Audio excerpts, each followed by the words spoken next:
Morning, everyone, and welcome. On behalf of the London School of Emerging Technology, I would like to thank you all for joining us today for another session of our Entrepreneur Growth Series.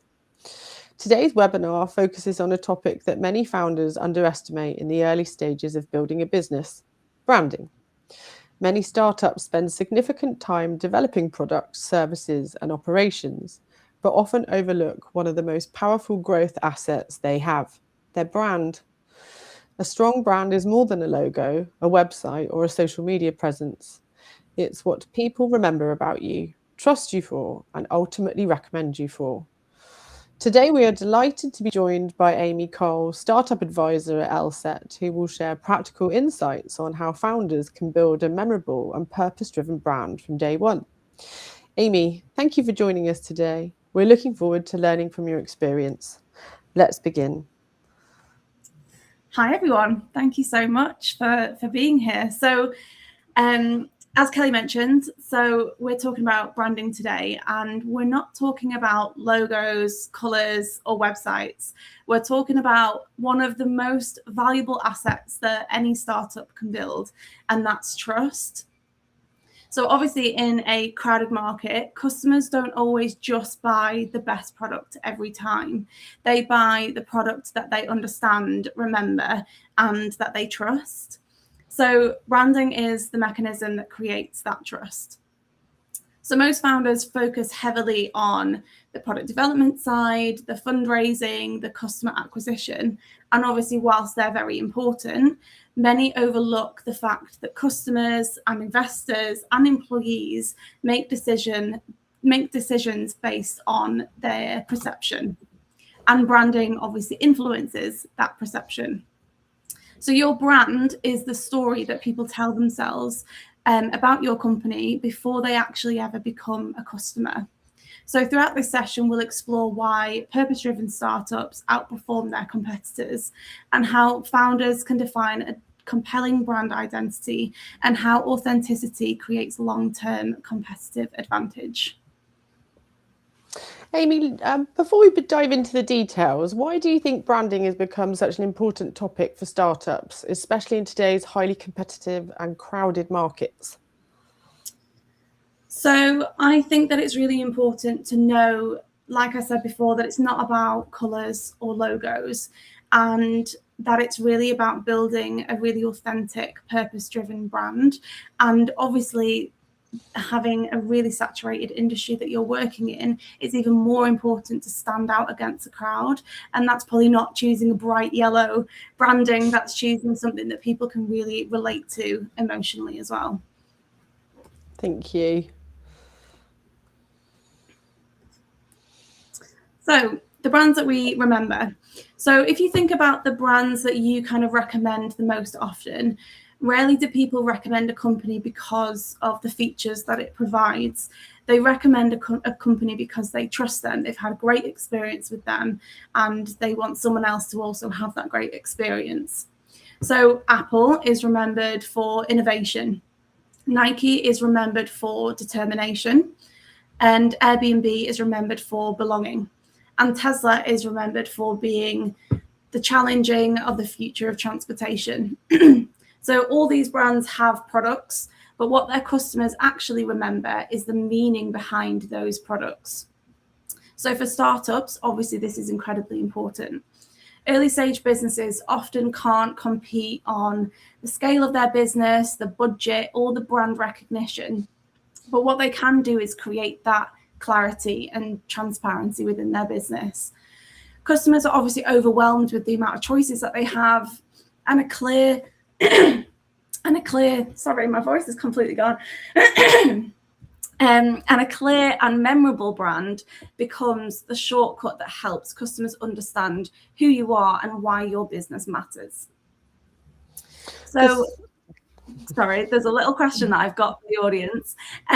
So in the chat, which startup brands do you admire and why? And you can just chat amongst yourselves. And while they're doing that, Amy, this slide does highlight that purpose matters to consumers. And when we think about brands that stay in our minds for years, what do they do differently from businesses that people quickly forget?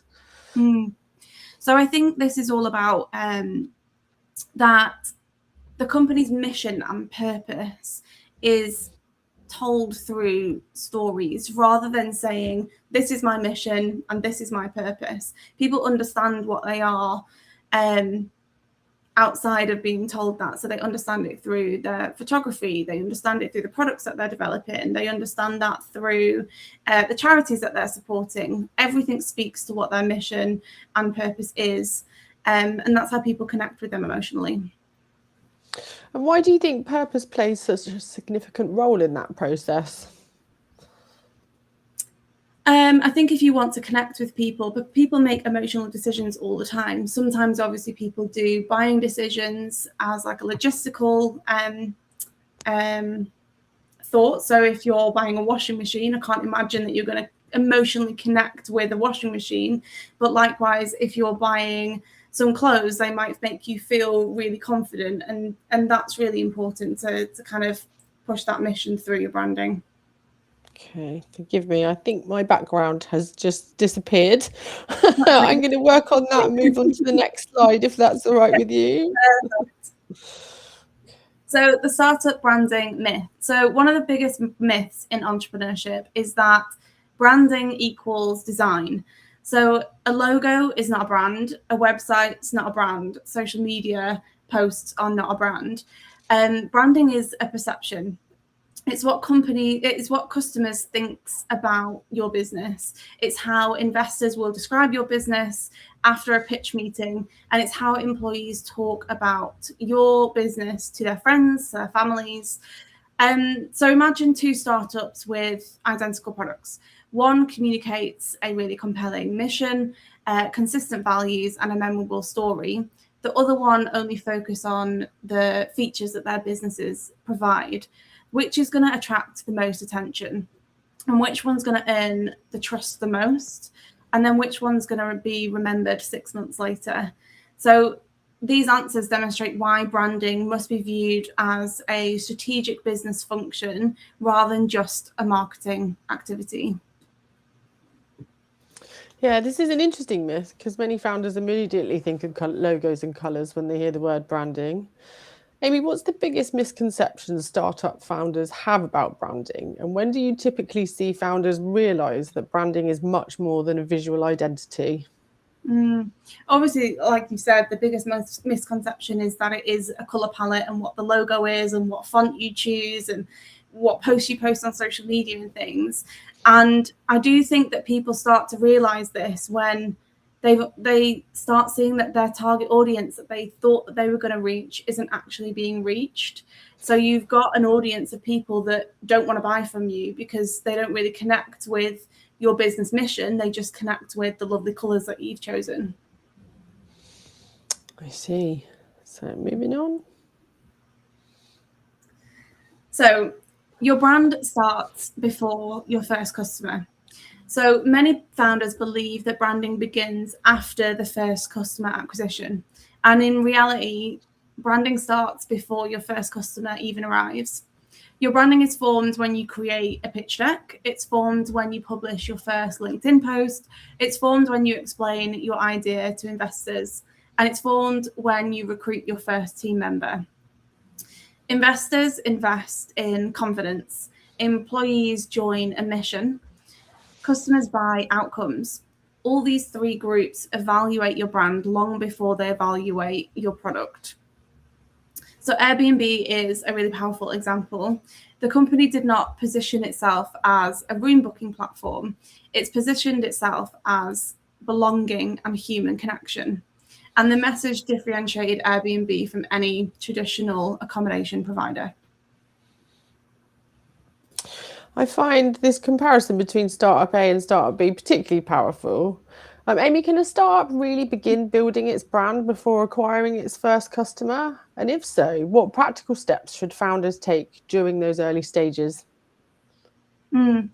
Yes, you absolutely can, but you can't do it before you understand who your customers are. So you need to be able to understand who they are before you can then do said branding to go and get your first customer. So the practical tips would be to go and research who those customers actually are, and not just how old they are, what job they're in, that kind of stuff. It's more about their emotional needs, their pain points, how they make buying decisions, like really get to know them as human beings. You can do this by doing focus groups, get people together, ring them up, email them, get them to do a questionnaire. But also you need to be able to adapt your branding, your business idea, your business model, your offerings according to that feedback. So don't be afraid that you go in with a kind of perception on who your target audience is, and then they come back with something completely differently. You need to really listen to that, because there's no point selling to someone who doesn't really want to buy your product. That makes sense. So why branding matters from day one. So a strong brand delivers several measurable business advantages. First, branding accelerates trust. Trust reduces perceived risk and increases conversion. Secondly, branding improves customer acquisition. Clear positioning helps ideal customers recognize that your solution is designed specifically for them. And third, branding attracts talent. High-performing professionals increasingly seek employers with purpose and meaningful missions. And fourth, branding supports fundraising. Investors evaluate founders' vision and market opportunity, and a strong brand narrative strengthens all three of those. And then finally, branding creates a long-term enterprise value. Businesses with strong brands often command premium pricing, stronger loyalty, and high valuation multiples. And founders should therefore view branding as an investment rather than an expense. Many founders focus on generating sales first and think branding can wait until later. Amy, what risks do startups face when they delay investing time in defining and building their brand? I think I kind of touched on this a little bit before, but it's really about the biggest risk is that they'll attract the wrong people, and then they won't be able to sell to them because those people have found you for the wrong reasons and don't necessarily care about the service that you're offering. So there's no point wasting marketing budget and your time on people that aren't essentially your customers and aren't going to buy from you. Yeah. So the power of the why. So every successful brand begins with purpose. Simon Sinek, he's my favorite guy at the moment. I keep talking about him. And so he popularized the concept of starting with the why. The principle is quite simple. It basically means, as I said before, customers don't buy what you do, they buy why you do it. So you need to ask yourself these questions, and feel free to put them in the chat as well if you want to. So why does your startup exist? What problem are you obsessed with solving? Who benefits from your success? And what change do you hope to create? So Tesla's a good example of this. It exists to accelerate sustainable energy adoption. Patagonia is another one that exists to protect the environment. And their products support a mission larger than the kind of e-commerce space. Purpose also creates emotional engagement, and emotional engagement creates loyalty, and loyalty creates sustainable growth. So you can see it's this whole ecosystem. And for founders, purpose becomes a decision-making framework. It guides the hiring, the product development, partnerships, and the communication. I think Simon Sinek famously said that people don't buy what you do, they buy why you do it. Amy, can founders discover their startup's why if they're still refining their business idea or business model? 100%. I think it's important to note that your why doesn't come from your business idea or your business model or your marketing or even your customers. Your why comes from you. So I guess it's a little bit of soul searching to kind of figure out what that looks like to you and why you actually want to start a business. And you need to, I always use this analogy of you need to be that really annoying kid that just constantly goes, but why, but why, but why? And like really dig deep into why you actually want to start this business. Because you know, for an example, I want to start a business because I want to be rich and get money. And like, that's a great reason, but why do I want to have loads of money? Because I want financial freedom. Why? Because I want to support my family. Why? Because I feel like freedom is exactly how I want to parent my children, that kind of stuff. So it's like really, really digging deep into why you actually want to start this business. Yeah. So the purpose gap. So when your purpose is really unclear, startups struggle to differentiate themselves. Their messaging changes frequently, customers become really confused, marketing feels really inconsistent, and then essentially growth becomes a lot harder. So when your purpose is clear, every communication becomes easier. The website becomes clearer, the pitch deck becomes stronger, marketing becomes way more focused, and your employees become a lot more aligned. So purpose creates strategic clarity. And like we said before, in those crowded markets, clarity is your competitive advantage.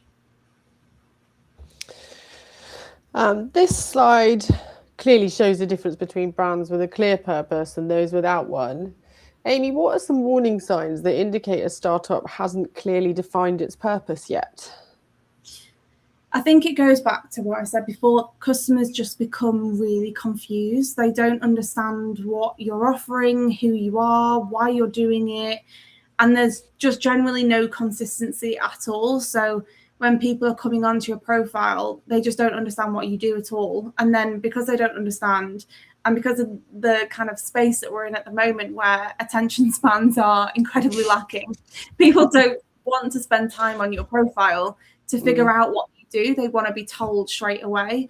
So that's it becomes quite apparent quite quickly. I guess if you're inconsistent as well, they start to wonder why they would give you their money too. Exactly. So moving on to values. So these are the decisions behind the brand. So purpose explains why you exist, and then values explain how you behave. Your values influence customer service, recruitment, leadership decisions, and your company culture. Strong values become visible during those difficult situations. So I'm going to ask you again, what values would your company protect, even if it costs you money? So the question often reveals genuine values rather than those just marketing statements. So brand personality is equally important. And if your startup was a person, for example, how would your customers describe that person? Are they innovative, trustworthy, bold, friendly, premium, reliable? Those consistencies between values and personalities strengthens your brand's credibility. Values often sound simple, but they can shape every decision in a business makes. Amy, how can founders ensure that their values become part of the company culture rather than just words written on a website? Yeah, company culture is a really kind of tricky concept because it has to go top down and bottom up as well. Everyone has to live and breathe those values. You can't just stick them on a wall and kind of hope for the best. They have to exist in literally everything you do. Like I said before, in recruitment, when you're hiring someone in, one bad apple can completely and utterly change the dynamic of your company culture. So it's really important that everyone's really on board with what those values are and lives and breathes them. Don't just choose pretty words. Like, they have to actually have meaning to you. Yeah. So purpose and authenticity. So modern consumers are exceptionally skilled at identifying inauthentic communication, especially with the rise of AI. So authenticity means consistency between what you say and then what you do. Customers don't expect perfection. They expect honesty, they expect transparency, and they expect accountability. So founders who genuinely share their stories, their lessons that they've learned, the real experiences create stronger emotional connections than founders who just appear to be perfect, because it's unrealistic. So trust is built through repeated, authentic interactions. Authenticity is something we hear about constantly in marketing and branding discussions.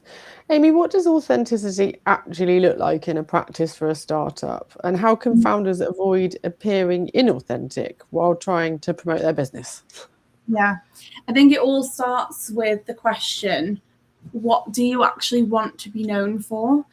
And I think it's being really intentional with the content that you put out. So, like I said before, if you share your lessons learned, the kind of real experiences that you're going through, there are going to be some parts of that you don't necessarily want to share with your customers, like when you made a really awful mistake and then you still sent it out to all the customers, for example. But then there's parts of it where you can say, oh, I worked with a supplier and I didn't love the quality, and this is why you didn't get your orders on time, because I wanted to make sure that you got a really good quality product from me. And, you know, having that transparent, intentional interaction is really important. So, like I said, choose what you want to be known for, but equally as important as choose what you don't want to be known for as well.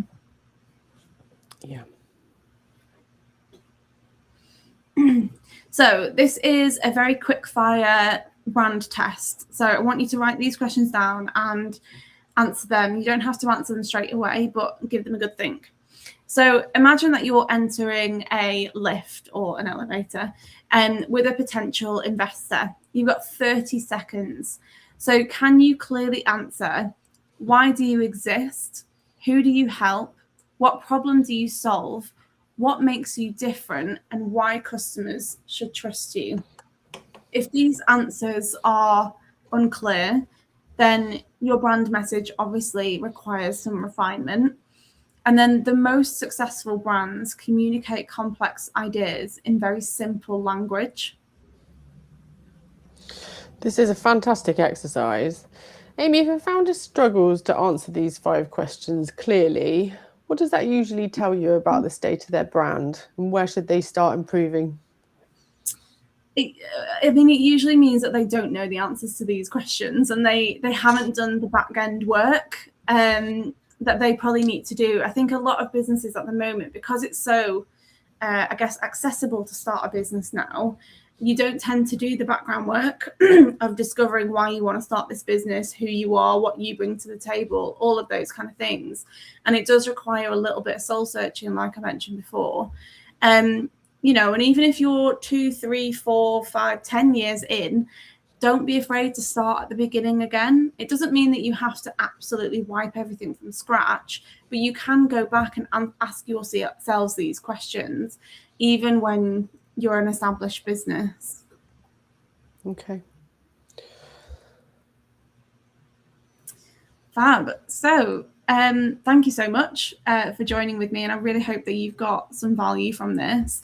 Just as like a bit of a recap, number 1, your brand is not your logo, your brand is not your website, and your brand is not your color palette.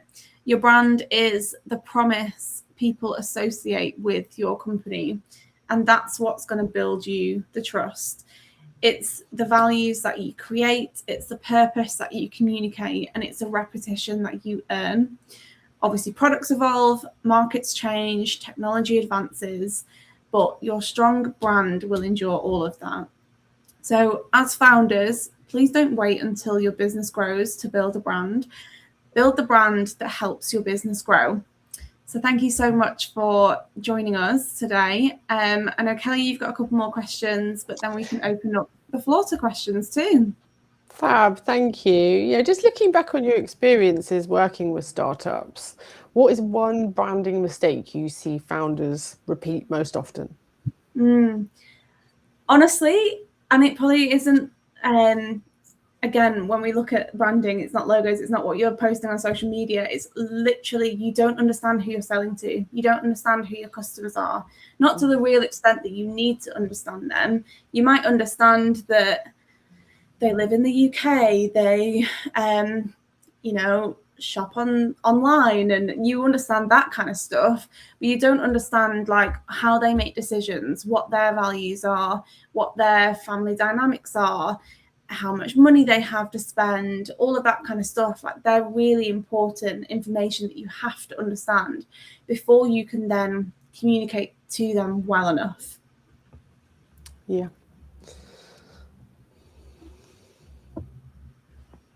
Okay.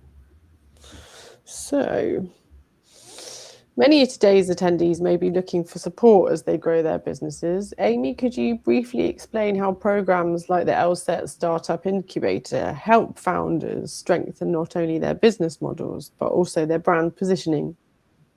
Yeah, absolutely. So the LSET Incubator Program is a 6-month program, and it's free to sign up. You will get the joy of spending every single week with me. You'll get an hour session with me every week, and we're going to really help you understand all of this, understand why you want to start this company, who you're serving, who your customers are, and then together we'll help build a pitch deck, a business plan, marketing strategy, sales strategy.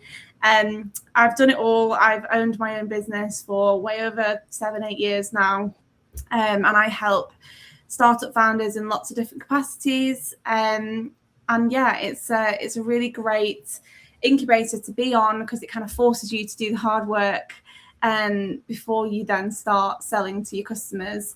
There's also technical support that you can get. There's financial support and legal support as well. Brilliant. That sounds fantastic. I don't think we've got any questions coming in now, have we? So not in the chat that I can see. Oh, I think just before we conclude today's session, if you could leave our audience with one final piece of advice about building a startup brand, what would it be? Narrow all of your knowledge into one little bit. Genuinely, it's finding people who are doing the same thing as you. It's joining communities, it's going to co-working sessions, it's joining webinars like this. It's literally just being a sponge. Like, you don't know what you don't know. There is always lessons to be learned. I have a master's degree in marketing, and I'm still learning about marketing every single day. You never stop learning. So yeah, find the people that are doing the same thing, because they'll really support you and help you on your journey, and it will feel a lot less lonely. Fantastic. Thank you. And thank you, Amy, for sharing your insights and practical advice with us today. Building a successful startup is not only about having a great product or service, it's about creating a brand that people trust, remember, and connect with. We hope today's session has provided valuable ideas and actionable strategies that you can begin implementing immediately within your own businesses. If you would like to continue your entrepreneurial journey, we encourage you to explore the LSET Startup Incubator and stay connected with us through our social media channels for upcoming webinars, workshops, and startup opportunities. On behalf of the London School of Emerging Technology, thank you all for joining us today. We look forward to welcoming you again to our next session in the Entrepreneur Growth Series. Have a wonderful day, and thank you for being with us. Thank you so much.